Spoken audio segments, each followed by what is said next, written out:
Warhammer 40,000 Darktide in many ways is an awesome game. It's addictive, it's interesting, it's atmospheric, and it's impressive on several fronts. But despite its positives, it is also unfortunately a deeply undercooked product in many ways. And while almost all of its problems are fixable with time, in its current state, it's hard to recommend en masse.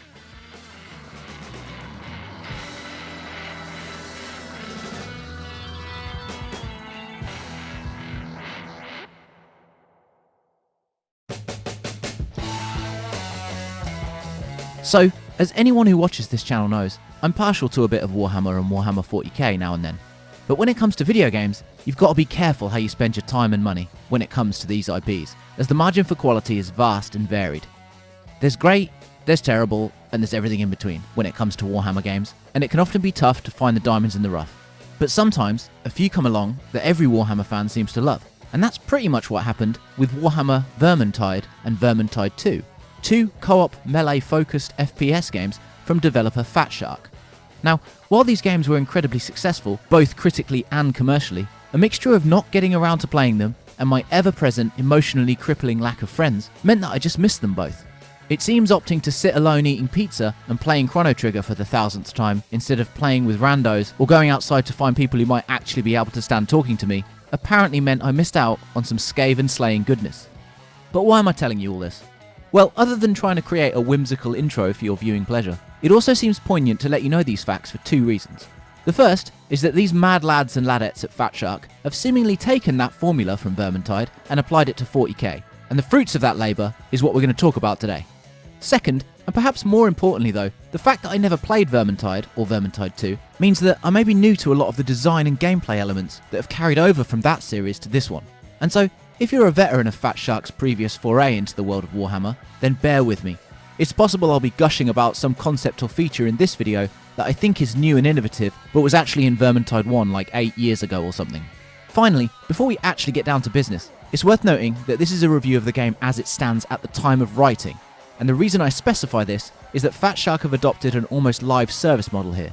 Essentially, this game's seen many changes, tweaks and updates even since it launched a few months back, and I suspect it will continue to do so as time goes on. Maybe I'll do some update videos about it depending on how well this video does. I guess we'll see. But hey, why not like and subscribe and hit the bell and then you won't miss it. Go on. Do it. Do it. Do it. Anyway, with all that charming yet largely indulgent nonsense out of the way, let's talk about Darktide. So, first things first, what the hell is Darktide? Well, put simply, Darktide is a first-person, melee/ranged co-op shooter that takes place in the ever-cheery, dark, war-torn future of Warhammer 40k. So, for those who don't know, basically, many years in the future, everything is a hellscape, and humanity are locked in a never-ending war with horrors beyond your wildest imagination. Oh yeah, and they're ultimately someday probably going to lose. Fun times. This particular game focuses on a group of inquisitorial agents as they investigate and quell a chaos infestation on the hive world of Tertium. Now, if you don't know 40k, everything I just said will sound like complete nonsense, but basically, evil demons have taken over an overpopulated shithole of a city in the arsehole end of nowhere, and you and a few other grunts have been sent down there to clean it up or die trying. Starting off as a prisoner with a mysterious and murky past, your character just about survives the game's opening and is positioned as the lowest of the low in the eyes of the Inquisition. So, gun and melee weapon of choice in hand, it's now your job to slowly earn their respect over the course of the game. Now, this story is written, at least in part, by 40k alum Dan Abnett, who's proven himself a fantastic author, both in the Warhammer sphere and also any other game or book series he's touched. In fact, I struggle to think of another author who understands the source material as well off the top of my head. But despite this, the story here largely feels like a missed opportunity, and it's kind of like a lot of it was removed during development. There's definitely a kernel of a great tale here, with some interesting ideas and uses of the source material, but ultimately, it just feels like none of it's capitalised on, or fully fleshed out.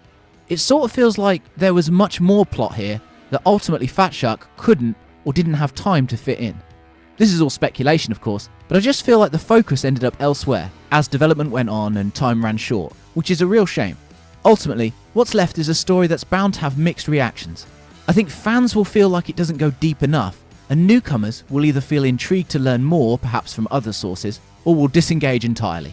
You see, while Darktide does have a little monologue at the intro that attempts to set up its world and lore, its brevity, coupled with the sheer size of this universe, means it was fighting a losing battle from the start, trying to explain what's happening and who everyone is.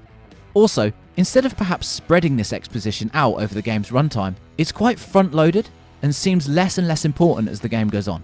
None of this is helped by the game's structure, which basically makes you achieve level goals in order to see another story cutscene. This, along with some wonky matchmaking, that we'll talk a little bit more about in a bit, means that you'll often be playing the same stages a few times before watching a cutscene to further the narrative. Now, it's not replaying the levels that's the problem here, as there's enough clever design elements to keep all of them fresh through multiple playthroughs. The problem here is that the missions themselves seem disconnected entirely from the story, and it really feels like what you and your team have accomplished during these missions directly affects the game's narrative. This simultaneous mixture of focusing and not focusing on the details continues in the game's character creation, which offers many options for character origin, background, and even defining life moments, all of which interact heavily with 40k lore. But none of this seems to make any difference at all once the game begins. Also, the actual avatar creation is unfortunately lacking options, and regardless of which class you pick, everyone looks somewhat unappealing. What is that? What is that? Speaking of classes, let's talk about what's on offer. There are 4 different operatives to choose from in the game's current state. The Veteran, who specialises in range and precision and sort of acts as the most all-round class of the 4. The Zealot, who is a close range specialist with charge abilities. The Psyker, who is your glass cannon ranged class. And the Ogryn, who's your close range tank. I guess the best way to look at these is all-round long range, all-round short range, specialised long range, and specialised short range, with a few support-focused abilities thrown in here and there to certain classes.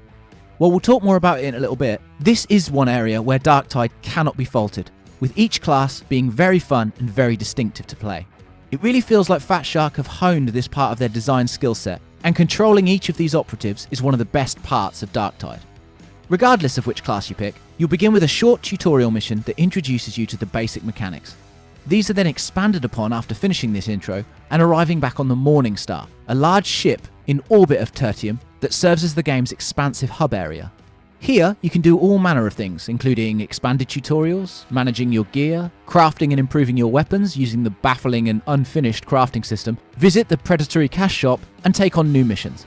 So, you can probably tell from the sarcastic flourishes in that last part of the script that I'm less than impressed with a lot of these features and systems. Put simply, almost all of this stuff feels unfinished and undercooked, with literal missing features and underexplained stats and mechanics. All of this feeds into one of the game's biggest problems, its baffling and pretty terrible loot system, which is confusing at best and absolutely pointless at worst. Okay, maybe that's a little harsh, but I genuinely found that most of the time I spent with Darktide, I was in an agonisingly slow loot crawl, with only 1 or maybe 2 options presented to me at a time. This, alongside baffling explanations, stingy drops, an underdeveloped crafting system, and a muddled UI, makes this part of Darktide feel like it needed much longer to cook, and creates an experience much closer to an early access game than a full release.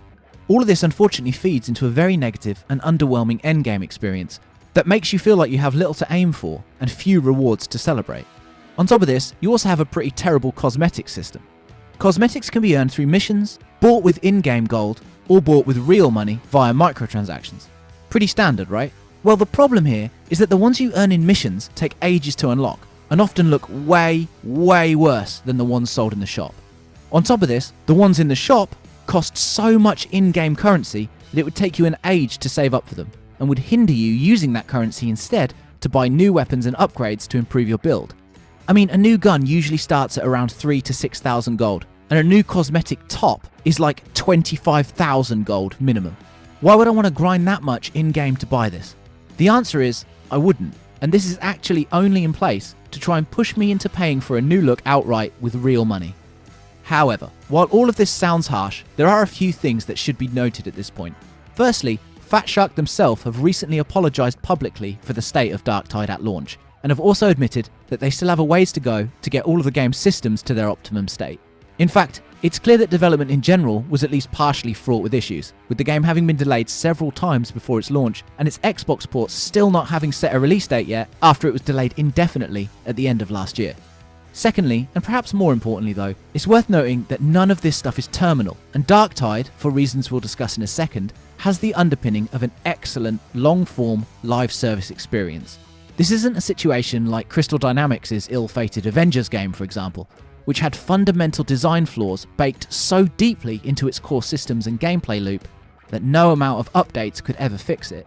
Darktide is not only fixable, but also has the potential to be one of the best 40k games out there. It just feels like it might take another year or so to get there, and that's a shame, because had all of these systems had the time they needed in the oven, I could have recommended this game a lot more in its current form.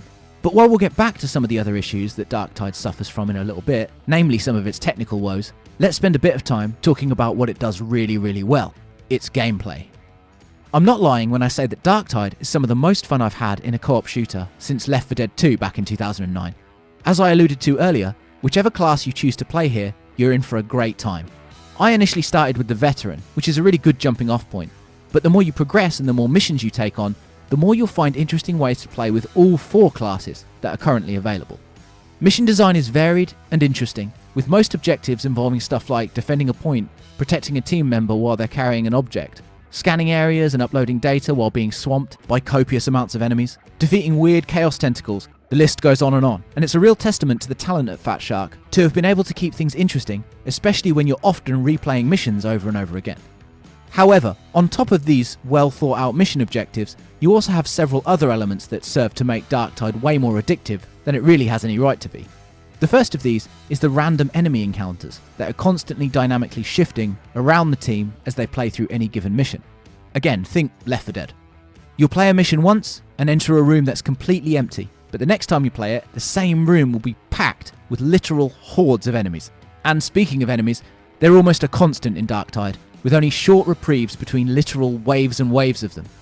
There are normal fodder enemies, ranged enemies, special enemies, and even bosses and mini-bosses.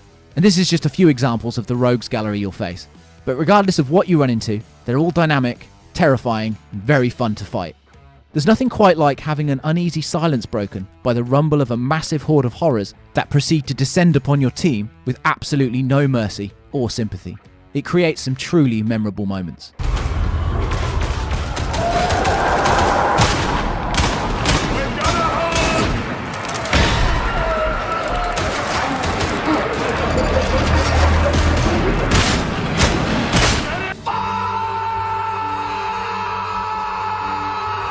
The second thing that keeps things interesting outside of the mission design is your other team members, which can really make a difference, especially on higher difficulties. Now, I played this game almost entirely matchmaking with random players, due to my aforementioned and now legendary lack of friends. But while I can only imagine that this game would play even better with friends, it is well designed enough to be a great time, even when braving it with 3 unknown operatives. This is not an accident either, with great little touches like your shield system reinforcing teamwork and discouraging selfish play. Essentially, every player has a health bar and a shield bar. Their health bar is split into segments and will recharge back to the top of whatever section you're in. A system you've probably seen before, right? Well, the shield on the other hand is different. It has no segments, but it will only recharge when you're close enough to your teammates. It also charges quicker when you're all close together, and proximity even affects how quickly your health goes back up. While I'm almost certain that a similar system must have also been in Vermintide, this is genius, and Darktide's full of little touches like this. However, where the solo experience does fall a lot flatter is if you end up playing with bots. Obviously, Darktide is an online-only game that currently has no single-player offline mode content. However, if you join a quick match or queue for a mission on your own and no other players are found, then sometimes the games will start you in a mission with bots to fill the gaps. Now, to be fair, in the moment-to-moment on the lower difficulties, or if you have at least one other real player on your team, these bots do okay. But the minute you get overwhelmed or run into a boss enemy, most of the time, you're dead.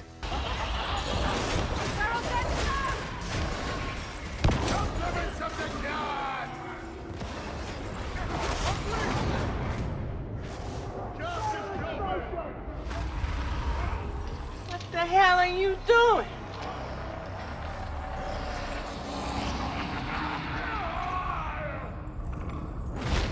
I can't believe you've done this. This is unfortunately a problem that can rear its head a little more than you might think due to some intermittent matchmaking issues, but we'll talk more about those in a bit. For now though, the takeaway for this is just don't play with bots if you can help it. But more than anything I've discussed up until this point, the main reason why Darktide is so addictive is that it's just so much fun to play moment to moment. Its controls are tight and responsive, The weapon feedback is satisfying, and it also has one of the best feeling first-person melee systems I've played since Condemned Criminal Origins. Shout out to my boy Condemned Criminal Origins. Despite all of the hours I've put in, and regardless of the class I choose, it's just so much fun to murder my way through hordes of chaos monstrosities, and it's hard to overstate just how much this moment-to-moment gameplay makes up for Darktide's admittedly high number of issues. What also helps is how this game looks and sounds. Environments are varied enough to keep things interesting, but still feel narratively fitting, given that the game takes place on a single hive world. Moreover, the graphical fidelity and general aesthetic of these areas is a sight to behold, especially if your rig can run it at higher settings. Weapons and other sound effects are also some of the best I've heard in a 40k game. We can try recharging it! And the voice acting is nothing short of fantastic, as it masterfully balances melodrama, ludicrousness, and seriousness alongside random regional accents. Can't they shut that racket off? Oh, look who's talking. Breathing in before vomiting all over us. It's just another carking day in the guard. I like this shovel. And then there's the music. Oh my god, guys. Honestly, this score is so good. The way it seamlessly shifts from atmospheric ambience to a synth-driven action backdrop is something that never fails to get me pumped up. And honestly, this has some of the best music I've heard in a video game for a very long time. But now we come to the technical performance, and boy oh boy, are there some things to talk about here. First of all, it's worth noting that this game has no cross-play at all between Steam and Xbox Game Pass for PC, and by the looks of things, it's not going to anytime soon. Not sure how the console version will factor into this, but my guess would be that it will share saves with the Game Pass version, and Steam will continue to exist on its own in its own separate community. But even if that's the case, this isn't great. A lot of people are playing this on Steam, and even more of them have already established a community there.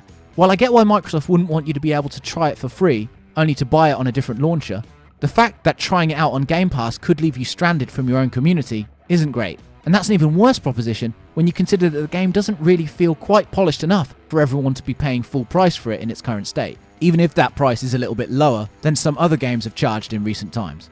But unfortunately, the problems don't stop there, as there are some technical issues that seem to occur more often on Game Pass, such as weird netcode, meaning you struggle to get a match, wonky matchmaking that can leave you stranded or contending with bots, and Microsoft trying to reinstall software to run the game that you've already installed. Game Pass is just not as stable an app as Steam, and when you have a buggy game already, this only makes everything worse. And rest assured, this is a buggy game.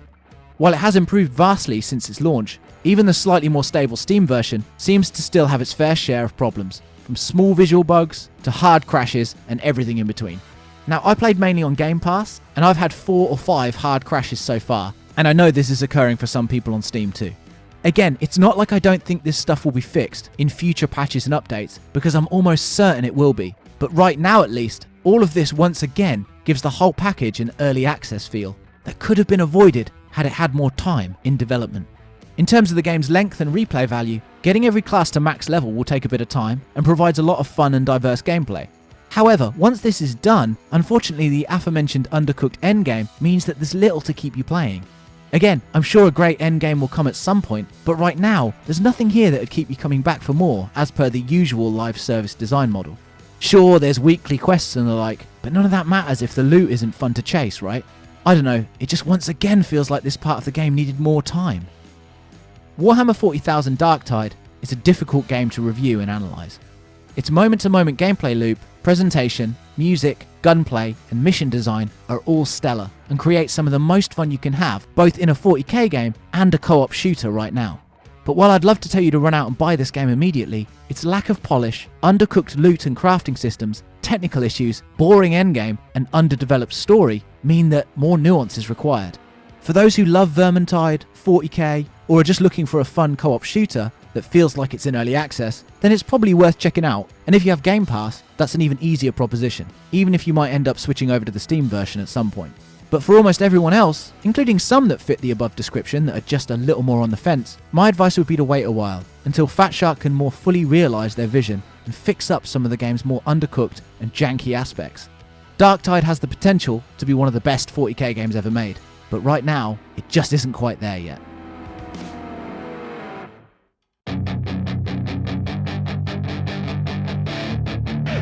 your chance to be ruthless. Hey kid, don't ever let them get inside your head. They'll tell you what to do in life instead of everything you know that you could get. Don't let them guide your life towards regret.